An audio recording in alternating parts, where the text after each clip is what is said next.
So it's now my pleasure to offer brief introductions to our co-chairs who will set the stage for us in just a moment. Peter Donnelly is a professor of statistical science and director of the Wellcome Trust Center for Human Genetics at Oxford. A major focus of his research is the development and application of sophisticated statistical methods for the analysis of vast data sets arising in modern genetic studies. He is the chair of the Royal Society's Machine Learning Working Group. He is CEO and founder of Genomics PLC, a company developing and applying advanced analysis and algorithms to large data sets linking genetic variation with human traits and diseases to understand human biology and to improve human health and healthcare. Margaret Levy is director of the Center for Advanced Studies in the Behavioral Sciences and professor of political science at Stanford. Her research centers on how citizens, workers, and organizational members form beliefs about the trustworthiness and legitimacy of governance arrangements and the effects of those beliefs on their behavior. She's a fellow of the American Academy, a John Simon Guggenheim Fellow, a member of the National Academy of Sciences, Fellow of the American Academy of Political and Social Sciences, and a recipient of the William Riker Prize in Political Science.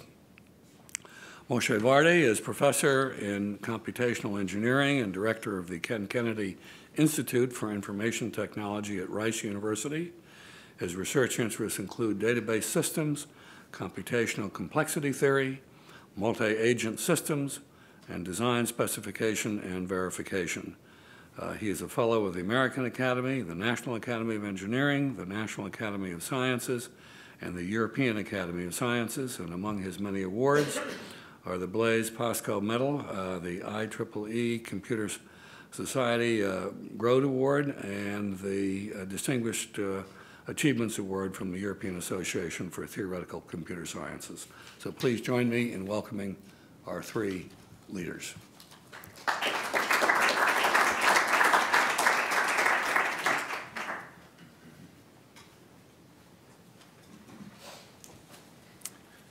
Jonathan, thank you very much. And on behalf of my co-chairs, welcome to everybody to what I'm sure will be a really interesting, exciting, and as Andy said, hopefully challenging and provocative meeting.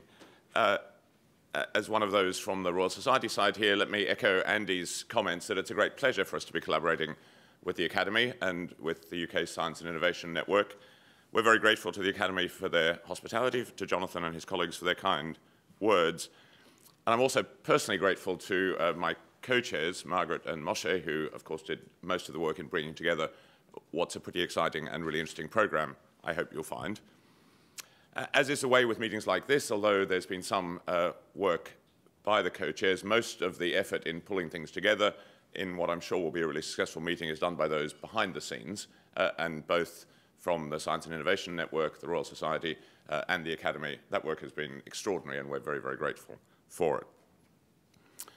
As you've heard, the Royal Society has had an ongoing policy project on machine learning. I was privileged enough to chair that, looking at the potential for machine learning and its impact on society over the next 5 to 10 years, and how to create a sustainable environment within the UK and more broadly to rapidly and safely take advantage of the new technology. As part of that policy work, we did engagement across many business sectors, talking to and learning from those in different areas about where their thinking was and what the possibilities were. We also, and I think maybe for the first time, we undertook a fairly substantial piece of research in assessing the public's attitude to machine learning and engaging with them and finding out how they think about where the technology is currently and their hopes, aspirations, and fears about how it might develop in the future. As you've heard, we issued a report 9 months or so ago. That's available online, and there are some summaries of it available outside. As part of our deliberations, we'd like to think we saw a number of routes forward and a number of the issues reasonably clearly. But the one which wasn't easy to come to terms with or to think so clearly about was exactly the subject of today's meeting. How will this technology impact on work? There have been a number of other studies, and there were at the time that we issued our report, a number of other studies looking in the UK and more broadly about the impact of work on the impact of machine learning, AI technologies on jobs, and the projections of a range of different reports were extraordinarily different. So it's very hard to get a good sense of exactly what might happen. And we chose, instead of coming to a strong view in the report that we issued, it's an area that's ongoing for the Royal Society's research in trying to understand technology and its impact on work. It wasn't until sometime after we listened to, after we issued our report, I was listening to one in a series of very admirable podcasts called Machine Learning by Catherine Gorman, who's here, and Neil Lawrence. And they drew the connection, which I hadn't seen clearly before, between this new technology and an earlier one. And I'll tell a story that I'm sure many of you are familiar with about the early days of electricity. So electricity was discovered in the late 1870s. From the 1880s onwards, it was available at least in large cities in the US and the UK. And what was interesting about it, although we see it now as a major technological change, it wasn't for many years after the discovery of electricity that there was an impact on productivity. And the understanding of that, looking back now, is that at the time when electricity was discovered, factories were run by large steam engines. So there was a huge steam engine in one part of the factory. The whole organization of the factory was around a drive shaft, which came out of the steam engine. There were belts and pulleys which connected the drive shaft to individual bits of machinery. When electricity was developed, what people who chose to adopt it did was simply to replace their large steam-powered engine by a large electricity-powered engine and leave everything else the same. And in fact, it wasn't until many years later that people realized that there were opportunities here to do things in different ways. You didn't have to organize a factory around the logic of the drive shaft. You could, for example, organize a factory around the logic of a production line with much more efficiency. You could bring power to individual workstations rather than having the mechanical power transferred centrally throughout the factory. You could open up factories, but you also had to retrain workers. So early on, when electricity was available, people simply tried to use it to do what they were currently doing with not much impact. And it wasn't until people were brave enough to think about totally restructuring factories, retraining workers, that the productivity gains of electricity happened. They happened during the 1920s, almost 50 years after electricity was developed. But similar issues when computing was available in a desktop way within companies in the 1980s. Again, there weren't immediate productivity benefits. They took rather longer to happen. It seems pretty clear, and it's a point that Catherine and Neil made in their podcast, it seems pretty clear that machine learning and AI will be a bit like that as well. While there are immediate opportunities to do things that seem obvious, it may well be that with this technology, like some others before it, that the major impact and the major gains won't be seen until people have been clever enough to think about new ways of doing things, to really take advantage of the technology rather than to just use it to do the things we're currently doing. I think that's what makes this meeting so interesting, and it makes this area so challenging. I think one of our opportunities over the next couple of days is to think about how that world might evolve and the ways in which it will look different in order to assess its impact on work and more broadly on society. So personally, I'm extraordinarily excited about the next couple of days. As I said, for the Royal Society, it's a part of our ongoing project work on technology, particularly machine learning and AI, and its impact on work. We're very grateful to all of you for your participation. I'm particularly grateful, as I said, to my co-chairs, and I'd like to hand over to one of them, to Margaret. Thank you.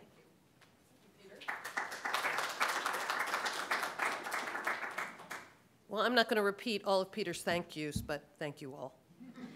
So the question is whether this is different now or the same, and the comparison is usually to the Industrial Revolution when we say different or the same.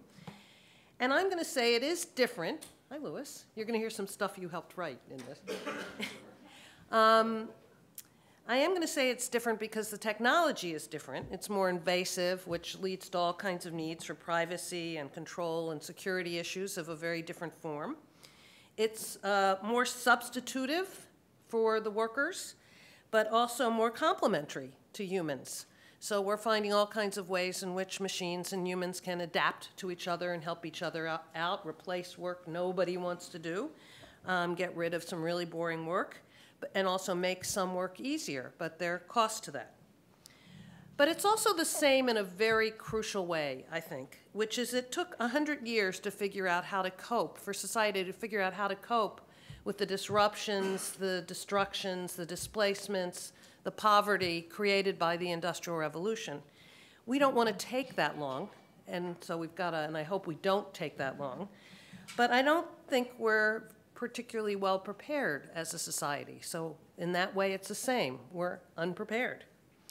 At least the British government is talking about industrial policy. I'm afraid I don't hear a lot of that from the American government, at least at the moment. So you may be ahead on this curve. Let me turn now to some specific ways to sort of deal with some of these questions, and I'm going to reflect on what we've done in the CASBIS, our unhappy acronym for the Center for Advanced Study in Behavioral Sciences, Work and Workers Project, which several people in this room have been part of. It started out with the concern for the effects of technology and AI and how they would disrupt work, the kind of question that's really beginning the conversation today. But it morphed, and it morphed very quickly, because the issues are much bigger than technology and AI. We did a series of articles in Pacific Standard. We elicited small, almost op-ed-sized pieces from about 100 people, ranging from futurists and technologists, social scientists, to labor organizers of sweatshops in Latin America, to just a whole variety of different kinds of people. And the questions that came up, there were a series of issues that arose, but they weren't all about technology. A lot of them were about the meaning of work, the dignity of work, the way in which societies are organized, what I'm going to address as the moral economy in a minute. I'll come back to that concept. And that led to a change in our subsequent conversations. So we stopped focusing just on technology or only on technology. Our emphasis became more on the workers' part of the future of work and workers, where we need new research, where we need new practices, where we need new policies. And there are a couple of themes that we're addressing in light of those questions. How to use technology and platforms to provide voice and power to workers. So how do we use the technology? I was talking about this with Christina and Angela on the walk over. How do we use the kinds of digital capacities and computer science capacities we have now to advance the interest of workers, not just to dampen their capacity to have agency? We're thinking about experiments other than the basic income experiment that provide social insurance plus dignity plus opportunities to do new kinds of work. We're thinking about how to use technology to create functional socioeconomic weather maps so that we can actually harness the kind of data that is available to help people in the various things they need to do, but also figure out where there is no data or where the data isn't easily linked and try to transform that. We're thinking about skills and de-skilling. What skills, not just emotions, is AI incapable of replacing and perhaps not even complement? And how do we ensure that these kinds of skills that the construction workers in Qatar have, for example, how do those kinds of skills get passed on? And finally, we're distinguishing jobs from work. Here I'll quote Tim O'Reilly. As long as we are a society that has things that we want done, there is work that we need to do. So that requires us separating jobs from work, though not necessarily income from work, and really rethinking the whole concept of work. And it also means valuing a lot of work that gets done that is highly undervalued: childcare, education, senior care, cleaning up the environment, just a whole variety of things. We morphed in a second way as well and began to create another project. We encompass the Work and Workers Project under the concept of moral economy, but we also have a project that's focused on the moral economy. Here's where Louis Hyman, who's sitting over there, was really helpful. He was part of this group that sort of developed this. So what do I mean by that? So when you think of the variety of political economies that have existed over time, the two most recent being Keynesianism then being taken over by neoliberalism. Those kinds of political economic frameworks actually encompass implicitly a set of values, a set of moral economies. Our interest is to make that explicit and to create a new moral economy framework, one that recognizes the reciprocal obligations among citizens, government, NGOs, firms, et cetera, and how to create those. You can call that social contracts, if you'd like, a new way of thinking about those, and how to create new forms of social cohesion, and how to incorporate that into a new political economic framework. Now, how does that all apply to work in AI? Building a new moral economy in this age of AI will require new responsibilities and a new sense of moral and ethical leadership from the elites, political, economic, technological, et cetera, that are creating these new technologies and driving their adoption and governance. We chose the term moral economy because of its historical origins, the extra-market reciprocal rights and obligations between landlords and peasants, and because it emphasizes that economies are a moral and political choice. It's not just a political economic framework with a logic of its own that we as humans have nothing to do with. The Industrial Revolution undid the obligations between agricultural landowners and those who worked the land. And then there was a terrible period of 100 years that were pretty brutal, until the development of new models of labor rights, labor contracts, labor relations. And this shift was not just about changing laws, but about changing expectations about what capitalism ought to be and what it could become. It was a social contract. In response, countries that engaged in this process enjoyed the greatest growth in human history, but it was because of solving the problems of the Industrial Revolution, not just because of the Industrial Revolution. The success, so what we're trying to do here, I'm not going to keep reading all this, what we're trying to do here is to build a new form of the Mont Pelerin Society, which was what Friedman and von Hayek and a group of economists did to create neoliberalism. They brought together great thinkers, but they also linked continuously with foundations, with corporations and funders, with public policy practitioners, to make their ideas come to the forefront and to infect those ideas into the way in which government did its work and businesses did its work. We're not going to do exactly that, but we are trying to put together a network of thinkers, academics and others from all the different civil society, government, industry, et cetera, to really think about how to build this new network. We don't know exactly where it will come from. We have to get the people together to create the mix, to create the synergies, the energies, and hope that we'll actually come up with some new ideas that will help us regulate and think about and act responsibly in a world of AI and transformed work. Thank you.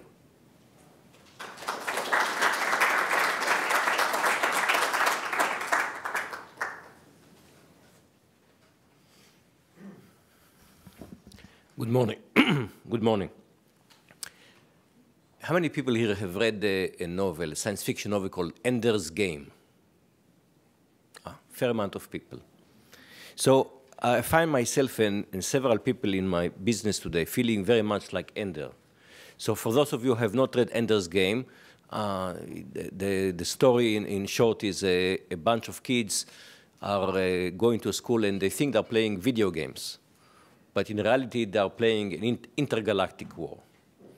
And I think that there are many computer scientists who now feel kind of the same way, that we just have fun programming. And suddenly we find ourselves at the center of the universe doing incredibly important technology, huge impact of the world, and we didn't realize this is an intergalactic war we're finding ourselves into. So I spent 30 years doing research in artificial intelligence. And in 2012, I was asked to write an essay about Alan Turing. There was an Alan Turing centenary, and I wrote an article for the Atlantic magazine. And it was about Turing and his contributions. And the last paragraph was about what will be the impact on work, on jobs. And he went to the editor, and the editor came back and says, well, the article is very nice, but the last paragraph is the most interesting. Could you change the balance of your article and have maybe one paragraph about Turing and the rest about the future of work? And what I wrote was very speculative about what will the future of work be given where machine intelligence is happening. You have to remember 2011, IBM Watson beat the best human players in Jeopardy, which for many people, wow, this was a kind of a wow, an aha moment. My goodness, what is really happening? And the article was very speculative, and it got a lot of resonance. But people says, well, you know, you're just too pessimistic, you're a Luddite, you know, how do you know what this is going to happen? The answer is, after a while I realized I really have no idea what the future is giving us. And in fact, if you follow, every month there is a new report, a new projection of what will happen to the future of work. I mean, I think a recent article by the MIT Technology Review was there is many opinions as there are experts. So I decided to start looking not forward, but actually to look backwards to see what has happened, not just in the recent generation, essentially. And we start looking what has been happening. You realize there have been already, we don't have to think about the future. We have to think what's happening now. And the case study, there is a very important case study we can look at, is just American manufacturing. There is this image, if you just listen to the popular media, that manufacturing is all down the tube, and it all went to China or went to Mexico. But this is a complete fallacy. Manufacturing in the United States is a huge industry where what some people call peak manufacturing, when manufacturing something net value, constant dollar, something about $2 trillion a year. And then you look what happened to labor, and you realize that we've been declining, we've been a decline in manufacturing workers now of about close to something 7 or 8 million jobs over the past 30 years. And so what's going on here? And you realize that there has been a lot of automation already happening, and the impact has been mostly on manufacturing workers, on working class, mostly on men. And you say, okay, the standard economic theory will tell us everything should work out. They will find other jobs. So we can look to see how have working class people in the United States have fared over the past 30 years. And the answer is, it's actually pretty grim. They have not fared well. And I have to say, for me, it came kind of a shock. And I realized that while we hear a lot about the 1% in this country or in other countries, the big issue is really the 20%. The 20% of educated professionals and about 80% of people without advanced degrees. And we live in a bubble. And the bubble is the 20%. And our friends belong typically to the 20%, and our spouses are in this 20%, and our children are in this 20%, and that's the world we live in. And therefore, we are very unaware. We hear a lot about unemployment being about 4%, but labor force participation, and I think we're going to hear more from an economist later in the day, labor force participation, which counts for how many people are either working or looking for a job. For men, this has been declining now for about 40, 50 years. It used to be 98% of men used to be in the workforce, and now we are in the 80%. If you look at working class men, maybe 1 in 4 or 5 working class men is not working. And to me, these are just shocking numbers. And so, as a computer scientist, I used to think that my job is to create technology, and other people here, social scientists, they would worry about the consequences. And I find, and I myself and other people now feeling we cannot shirk responsibility anymore, and we have to have this conversation. We bring computer scientists, and many of us who are creating this technology, talking to people coming up from the historical science, from the social science, understanding what is going to be the impact. If I look at kind of big policy issues, to me it seems to be two huge issues. One is climate change. Another one is shared prosperity. Without shared prosperity, you cannot have a healthy society. Thank you.